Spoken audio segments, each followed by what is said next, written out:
Hello Zahid, বাবা তুই কি বর্ডার থেকে চলে এসেছিস? হ্যাঁ বাবা, আমি তো বাসায় চলে এসেছি, কিন্তু বাসায় তো তোমরা কেউ নেই।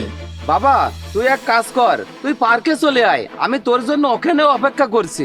হ্যাঁ ঠিক আছে বাবা, তুমি ওখানে থাকো, আমি আসছি। ঠিক আছে বাবা।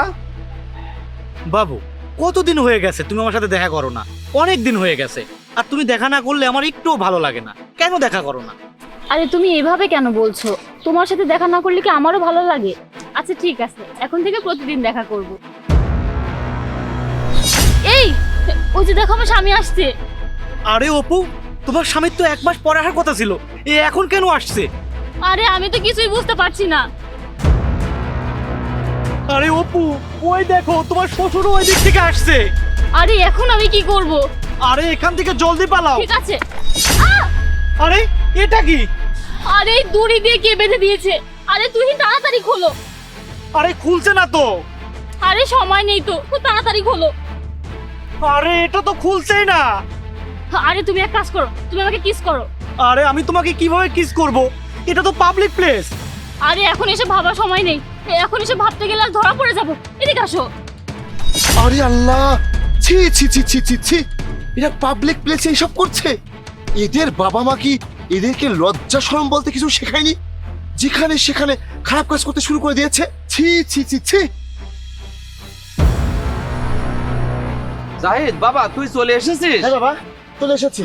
চল তোকে একটা জিনিস দেখাবো। কোথায় কি দেখাবে বাবা? তুই আমার সাথে চল, আমি দেখাচ্ছি। আরে বাবা, আমি তোমাকে নিয়ে ওইদিকে যাব না, ওইদিকে পরিবেশ খুব নোংরা।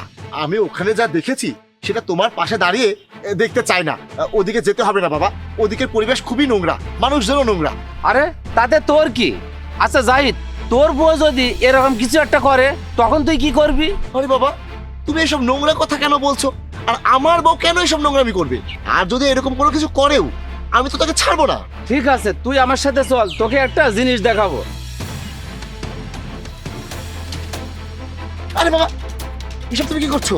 আরে বাবা চুপ কর, এই দেখ।